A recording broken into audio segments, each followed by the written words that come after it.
Assalamualaikum warahmatullahi wabarakatuh. Para pencari kisah gelap dan misteri yang tak terpecahkan. Malam ini, saya akan membawa Anda menyelami sebuah cerita yang akan membuat bulu kuduk Anda berdiri. Tentang harga sebuah kesuksesan yang dibayar dengan darah dan daging. Tentang janji yang terlupa dan konsekuensi yang tak terbayangkan. Ini adalah kisah Pak Slamet, juragan bakso yang berani bertaruh dengan kegelapan demi kembali ke puncak. Di sudut kota yang tak pernah tidur, di antara riuhnya klakson dan hiruk-pikuk kehidupan, berdiri sebuah warung bakso sederhana. Namanya Bakso Barokah Pak Slamet. Dulu, tempat ini adalah magnet. Antrean panjang mengular hingga ke trotoar, aroma kuah kaldu yang gurih menyeruak, berpadu dengan wangi bawang goreng yang renyah, menciptakan simfoni kenikmatan yang tak tertandingi. Pak Slamet dengan senyum ramah dan keringat yang membasahi keningnya, adalah maestro di balik setiap mangkuk yang disajikan. Bola-bola bakso kenyal, mie yang lembut, dan tahu isi yang padat, semuanya adalah mahakarya tangannya. Ia adalah simbol kerja keras, ketekunan, dan kejujuran. Namun, waktu adalah sungai yang tak pernah berhenti mengalir, dan nasib adalah gelombang yang tak bisa ditebak. Beberapa tahun belakangan, gelombang itu menerjang Bakso Barokah Pak Slamet dengan begitu kejam.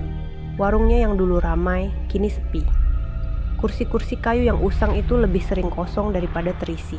Aroma bakso yang dulu menggoda, kini terasa hambar, seolah kehilangan jiwanya. Pak Slamet, yang dulu gagah dan bersemangat, kini hanya bisa duduk termangu di balik meja kasir, mengusap peluh dingin di dahinya, bukan karena panasnya api kompor, melainkan karena dinginnya cengkeraman keputusasaan. Apa yang terjadi? Sebuah nama, Pak Joni. Bakso Pak Joni. Sebuah warung bakso baru yang muncul entah dari mana, dengan konsep yang lebih modern, tempat yang lebih bersih, dan promosi yang gencar. Bakso Pak Joni menawarkan variasi menu yang lebih banyak, bahkan bakso beranak dan bakso iga yang sedang ngehits. Pelanggannya datang dari berbagai kalangan, terutama anak-anak muda yang haus akan sensasi baru. Bakso Pak Joni bagai badai yang menyapu bersih semua pelanggan Pak Slamet, meninggalkan warungnya dalam kesunyian yang menusuk. Setiap sore, ketika matahari mulai tergelincir di ufuk barat, Pak Slamet akan mematung, menatap nanar ke arah warung Pak Joni yang ramai tak karuan. Tawar yang pelanggan, denting sendok dan garpu yang beradu, serta aroma kuah bakso yang samar-samar terbawa angin. Semua itu bagai ribuan jarum yang menusuk jantungnya. Ia merasa kalah. Ia merasa tak berdaya. Modal menipis, utang menumpuk, dan semangat hidupnya perlahan padam. Ia telah mencoba berbagai cara, menurunkan harga, menambah porsi, bahkan mencoba meniru resep Pak Joni. Tapi hasilnya nihil. Pelanggan seolah enggan kembali, seolah ada dinding tak kasat mata yang memisahkan mereka dari Bakso Barokah. Pada suatu malam Jumat Kliwon yang kelam, hujan deras mengguyur kota, membasahi setiap sudut jalan. Petir menyambar-nyambar, sesekali menerangi kegelapan malam dengan kilatan cahaya yang menakutkan. Pak Slamet masih duduk di warungnya yang kosong, ditemani secangkir kopi hitam dan kepulan asap rokok yang membentuk bayangan-bayangan aneh di dinding. Ia merenung, memikirkan nasib keluarganya, anak-anaknya yang butuh makan, istrinya yang mulai menunjukkan raut khawatir. Haruskah ia menyerah? Menutup warung yang telah menjadi bagian dari hidupnya selama puluhan tahun. Tiba-tiba, suara ketukan pelan terdengar dari pintu warung. Pak Slamet terkesiap. Siapa yang datang di malam segelap dan sebasah ini? Ia mengira itu adalah salah satu tetangga yang ingin berteduh. Dengan langkah gontai, ia membuka pintu. Di ambang pintu, berdiri seorang pria tua. Tubuhnya kurus, membungkuk, dengan rambut putih panjang yang terurai acak-acakan. Matanya cekung, memancarkan sorot yang aneh, seolah melihat menembus jiwa. Pakaiannya lusuh, basah kuyup, namun ia tidak terlihat kedinginan sama sekali. Sebuah tongkat kayu berukir kepala ular di genggamannya. "Permisi, Nak Slamet." Suara pria tua itu serak, seperti gesekan batu. "Bolehkah aku berteduh sebentar?" Pak Slamet mengangguk, mempersilakan pria tua itu masuk. Ada sesuatu yang aneh dari pria ini, aura dingin yang merambat, membuat bulu kuduknya meremang. Pria tua itu duduk di salah satu kursi, tanpa mengucapkan sepatah kata pun. Ia hanya memandangi seisi warung, Pandangannya berhenti pada foto Pak Slamet di masa jayanya, terpajang di dinding yang kini kusam. Pak Slamet menyajikan segelas air hangat, mencoba mencairkan suasana. "Ada yang bisa saya bantu, kek?" tanyanya hati-hati. Pria tua itu tersenyum tipis, sebuah senyuman yang lebih mirip seringai. "Aku tahu apa yang sedang kau rasakan, Nak Slamet. Keputusasaan, kebingungan, rasa kalah yang menghimpit." Pak Slamet terkejut. Bagaimana pria ini tahu? Ia tidak pernah menceritakan masalahnya kepada siapapun, apalagi orang asing. Bagaimana kakek tahu? "Mata ini sudah melihat banyak hal, Nak," jawab pria tua itu, menunjuk matanya yang mengerikan. "Aku melihat potensi dalam dirimu, potensi yang tertutup kabut kegagalan. Aku melihat semangat yang nyaris padam, tapi belum sepenuhnya mati." Ia berhenti sejenak, menyesap air hangatnya. "Kau ingin sukses kembali, Nak Slamet, lebih sukses dari sebelumnya. Hingga namamu dikenal di seluruh kota, hingga warungmu bertebaran di setiap sudut." Jantung Pak Slamet berdebar kencang. Kata-kata itu bagai oase di tengah gurun kekeringan. Sebuah harapan. Namun, ada nada yang ganjil, sebuah janji yang terasa terlalu manis untuk menjadi kenyataan. "Tentu saja, Keh. Siapa yang tidak ingin?" Pria tua itu tertawa pelan, tawanya kering dan menyeramkan. "Ada harga yang harus dibayar, Nak. Harga untuk kembalinya kejayaan. Sebuah jalan pintas yang hanya bisa ditempuh oleh mereka yang berani." Ia mendekatkan wajahnya, matanya menatap tajam ke mata Pak Slamet. "Jalan pesugihan."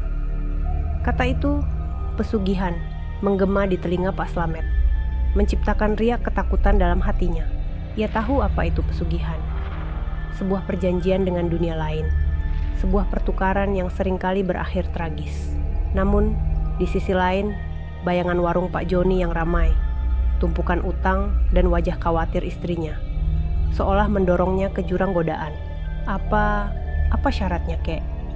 tanya Pak Slamet, suaranya bergetar. Pria tua itu kembali tersenyum. "Sederhana saja, Nak. Setiap malam Jumat Kliwon, kau harus mempersembahkan seekor ayam cemani hitam legam. Darahnya harus kau teteskan di ambang warungmu, dan tubuhnya kau tanam di bawah pohon beringin di belakang pemakaman lama." Ia berhenti, matanya menyipit. "Jangan sampai lalai, Nak Slamet. Sekali saja kau lupa, sekali saja kau mangkir, maka kau yang akan menjadi penggantinya.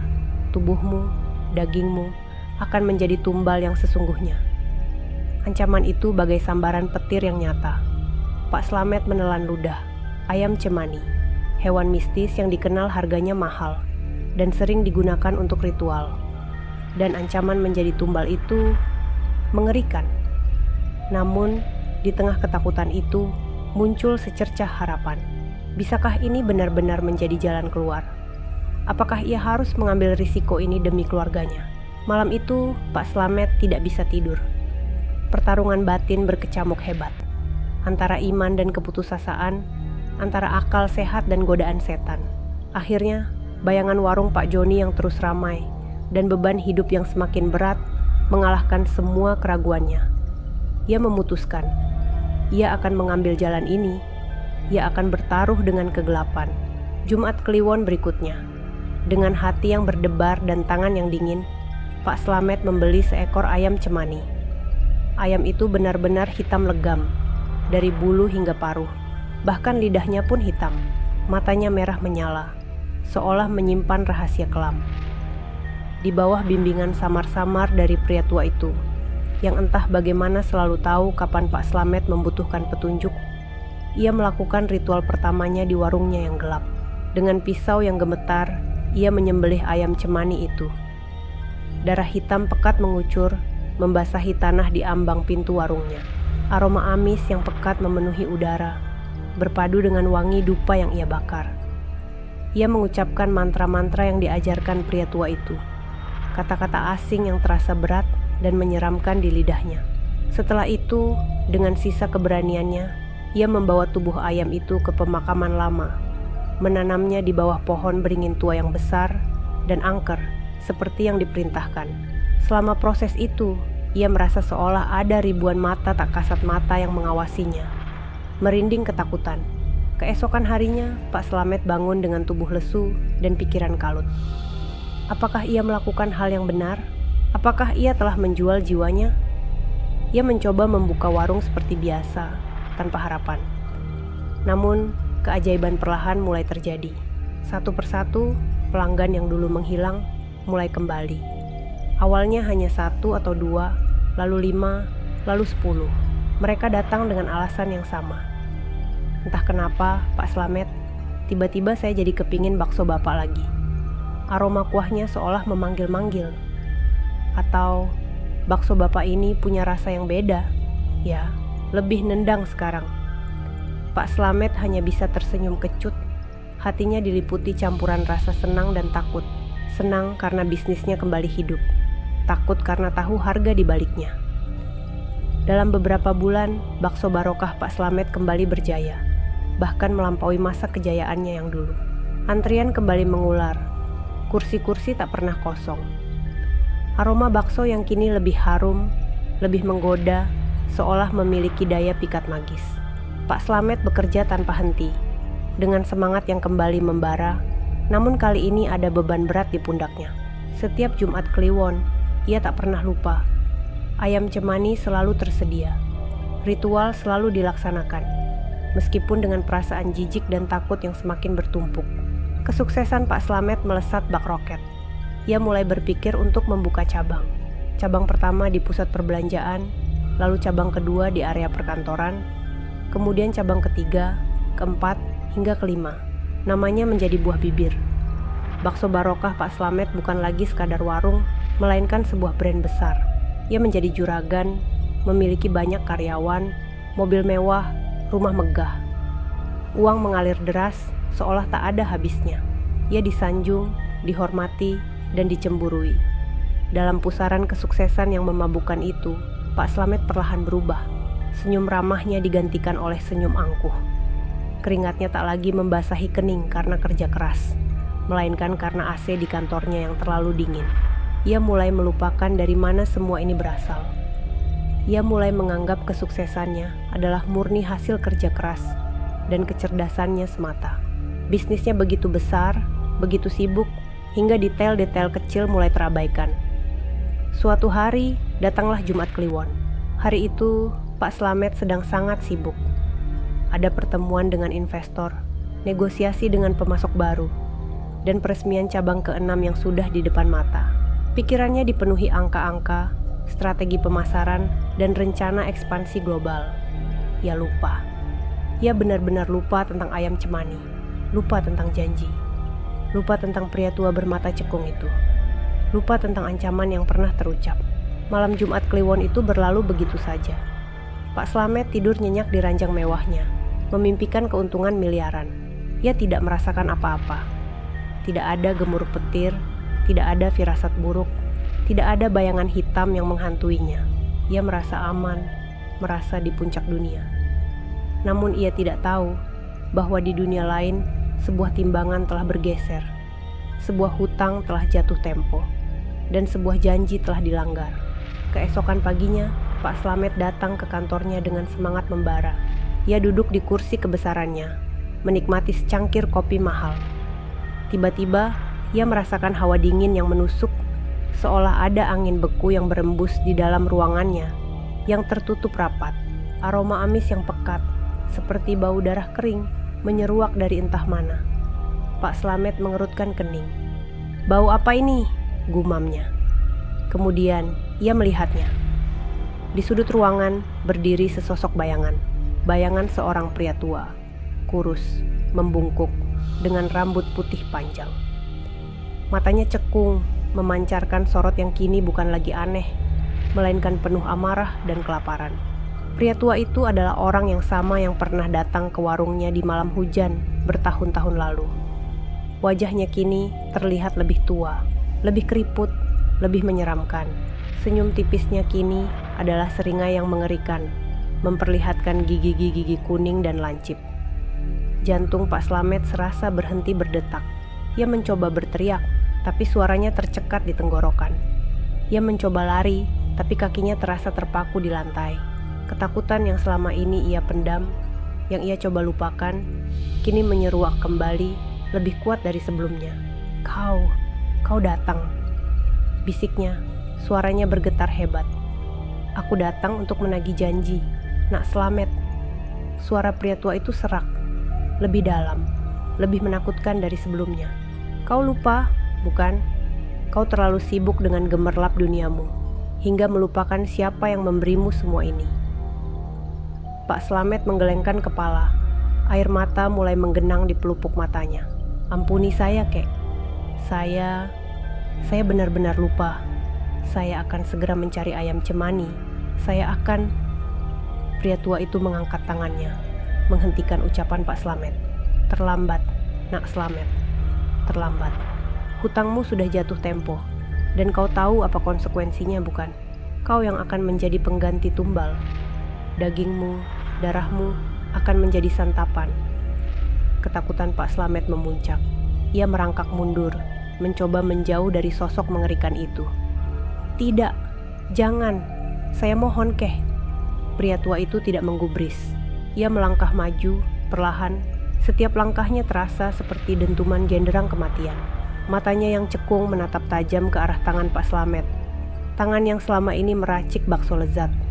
Tangan yang menghitung tumpukan uang. Tangan yang membangun kerajaan bisnisnya. Tanganmu, Nak Slamet, bisik pria tua itu. Suaranya kini terdengar seperti lolongan serigala lapar. Tangan yang lalai itu, yang lupa akan janjinya, akan menjadi santapan yang lezat. Sebelum Pak Slamet sempat bereaksi, pria tua itu menerjang. Gerakannya begitu cepat, begitu brutal, seolah bukan lagi manusia. Ia mencengkeram pergelangan tangan kanan Pak Slamet dengan kekuatan yang luar biasa. Pak Slamet menjerit, jeritan yang memilukan, jeritan yang tak akan pernah bisa ia lupakan seumur hidupnya. Rasa sakit yang tak terlukiskan melanda. Ia merasakan gigi-gigi tajam pria tua itu menembus kulitnya, merobek dagingnya, melumat tulangnya. Sebuah suara kerak yang mengerikan terdengar, diikuti oleh semburan darah segar. Pak Slamet meronta, berteriak, menangis sejadi-jadinya. Tapi pria tua itu tak melepaskan. Ia terus melahap, merobek, mengunyah. Dengan tatapan mata yang kosong dan mengerikan, bau amis darah memenuhi seluruh ruangan. Pak Slamet merasakan tangannya perlahan menghilang, dimakan hidup-hidup. Setiap gigitan adalah neraka yang nyata. Rasa sakit itu begitu hebat, hingga kesadarannya mulai memudar. Ketika pria tua itu akhirnya melepaskan, Pak Slamet tergeletak di lantai, berlumuran darah. Lengan kanannya hanya menyisakan pangkal, dengan tulang yang menyembul dan daging yang terkoyak. Pria tua itu memandangnya dengan puas, lalu tanpa sepatah kata pun, ia menghilang, seolah larut dalam bayangan gelap. Pak Slamet hanya bisa terisak, menatap kehampaan di ujung lengannya, rasa sakit yang tak tertahankan, dan kengerian yang akan menghantuinya selamanya. Sejak hari itu, bakso barokah Pak Slamet perlahan runtuh. Cabang-cabang satu persatu tutup. Tidak ada lagi juragan bakso yang gagah.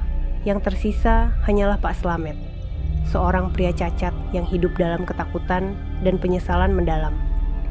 Ia tak bisa lagi meracik bakso, tak bisa lagi menghitung uang.